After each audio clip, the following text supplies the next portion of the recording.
سوال کیا ہے ایک صاحب نے کہ اخبارات، رسائل اور دیگر کئی جگہوں پر جو قرآنی آیات اور اللہ کے نام، رسول اللہ صلی اللہ علیہ وسلم کے نام لکھے ہوتے ہیں اور یا پھر جو ردی پرانی ہو جاتی ہے تو اس کا کیا کیا جائے۔ اور دوسرا سوال یہ ہے کہ آج کل یہ ایس ایم ایس کئی طریقے سے لوگوں کو بھیجا جاتا ہے کہ اگر آپ نے یہ ایس ایم ایس اتنے بندوں کو بھیجا تو خوشی ملے گی، نہیں بھیجا تو پھر نقصان ہو جائے گا، اور ایک بٹن دبانے سے جنت مل جائے وغیرہ وغیرہ۔ تو کیا ایسے ایس ایم ایس آئیں تو ان کو کیا کرنا چاہیے؟ پہلی بات جو ہے وہ تو آپ سب احباب جانتے ہی ہیں کہ ایک عقیدت اور احترام کا مسئلہ ہے اور دوسرا جائز اور ناجائز، حلال اور حرام کا مسئلہ ہے۔ یہ بات تو یقیناً ہم سب جانتے ہیں کہ اللہ اور اس کے رسول صلی اللہ علیہ وسلم کے ساتھ ہماری وابستگی جس قدر ہے اس سے کہیں زیادہ اور بھی ہونی چاہیے، اور اس کی کوئی حد نہیں ہے کہ اللہ کے ساتھ کتنی محبت کی جائے، اللہ کے رسول کے ساتھ کتنی محبت کی جائے۔ اس کا کوئی شخص جو ہے وہ ایسا آخری نقطہ بنا نہیں سکتا کہ یہاں پر ہونی چاہیے اور یہاں پہ نہیں ہونی چاہیے۔ اصحاب رسول اللہ صلی اللہ علیہ وسلم کے وضو کا پانی جو زمین پر نہیں گرنے دیتے تھے،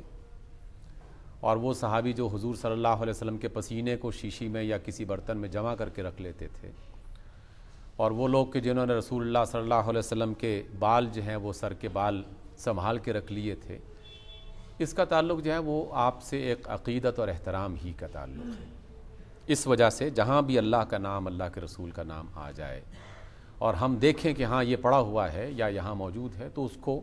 کسی محفوظ مقام پر رکھنا، اس کی کسی صحیح مقام پہ پہنچا دینا، یہ تو ہماری ذمہ داری بنتی ہے کم از کم۔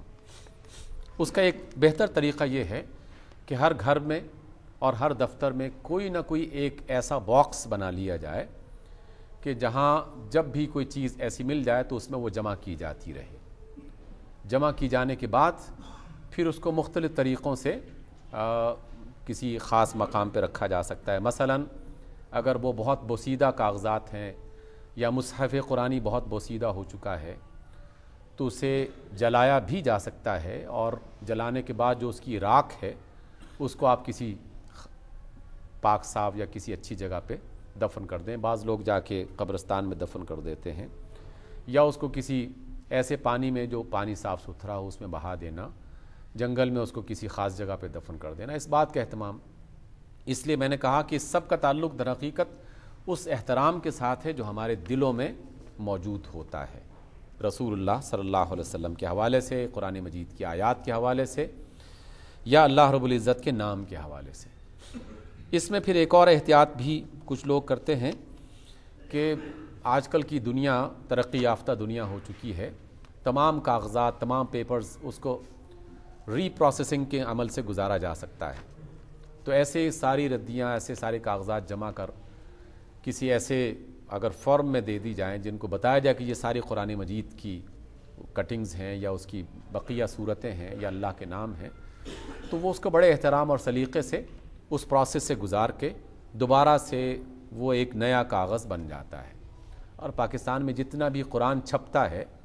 یا سپارے چھپتے ہیں یا کتابیں چھپتی ہیں، وہ اسی طریقے سے آگے بڑھتی رہتی ہیں، تو اس کا بھی اہتمام ہو سکتا ہے۔ راولپنڈی، اسلام آباد میں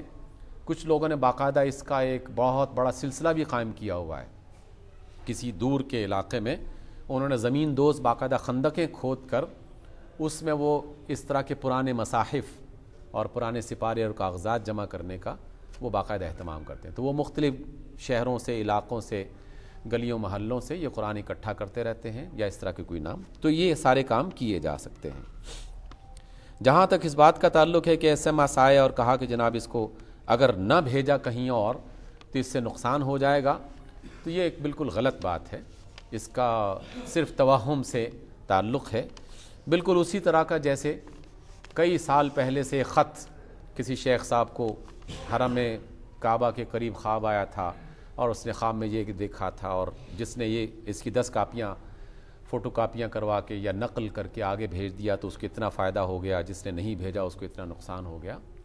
یہ سب چیزیں جو ہیں وہ محض اپنی طرف سے گھڑی ہوئی ہیں۔ اپنی طرف سے کوئی چیز بنا کر خام خواہ لوگوں پر مسلط کر دینا یہ مناسب نہیں ہے۔ اگر آپ ایس ایم ایس کے ذریعے سے کوئی اچھی بات بتانا چاہتے ہیں تو اس کا ایک سیدھا سادہ طریقہ یہ ہے کہ آپ ایک اچھا سا پیغام، ایک اچھا سا میسج انٹرنیٹ کے ذریعے سے، ایس ایم ایس کے ذریعے سے بھیجیں، اور اس کے ساتھ یہ درخواست کر دیں کہ اگر آپ کو یہ اچھا لگا ہے تو آپ اس کو آگے پہنچا دیں، اس کو فارورڈ کر دیں۔ اس کے ساتھ اس طرح کی کوئی شرط لگا دینا یا کوئی جملہ لکھ دینا کہ میں نے اس کو 10 بنایا ہے تو اتنا فائدہ ہو گیا، تم 10 نہیں بناؤ گے تو اتنا نقصان ہو جائے گا، اس کا فیصلہ ہم نہیں کر سکتے اور نہ ہی ہمیں کرنا چاہیے، اس کا اختیار نہیں ہے۔ اس لیے ایسا ایس ایم ایس اگر ہو اور اس میں کوئی نصیحت کی بات ہو، اچھی بات ہو، تو آپ خود بھی قبول کر لیں اور اپنے 2-4 دوستوں کو بھیج دیں، لیکن اس نیت سے نہیں کہ اگر میں نے نہ بھیجا تو نقصان ہو جائے گا، ایسا نہیں ہے۔ کیونکہ اگر ایسا ہوتا تو دنیا میں سب سے قیمتی ایس ایم ایس جو ہے نا وہ اللہ تعالیٰ نے قرآن مجید کی شکل میں بھیجا ہوا ہے، اور اللہ کے رسول شرط لگا سکتے تھے کہ اگر تم نے یہ دنیا کے ہر بندے تک نہیں پہنچایا تو پتہ نہیں تمہارا کیا ہو جائے گا۔ اللہ کے رسول نے تو صرف یہ پیغام بھیجا ہے کہ جناب بلغوا عنی ولو آیتن، تمہیں میری ایک بات پتہ چل جائے اسے آگے پہنچا دو، تو آپ اس کے نیچے فارورڈ کا لفظ لکھ دیں،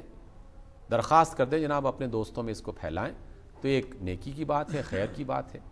تو اس میں کوئی شرط اپنی طرف سے نہ لگائیں کہ جو خام خواہ آپ کے لیے بھی اور دوسرے کے لیے بھی پریشانی کا باعث بن جائے۔ اور دیکھیے یہ واقعی ایک اثر کرتا ہے اس وجہ سے کہ اگر کسی جملے میں آپ نے یہ لکھ دیا ہے کہ اگر آپ نے یہ ایس ایم ایس 10 بندوں کو نہ بھیجا تو آپ کا نقصان ہو جائے گا، تو وہ خام خواہ ایک پریشانی میں مبتلا ہونا شروع ہو جائے گا، چاہے اس کا یقین نہ بھی ہو، لیکن انسانی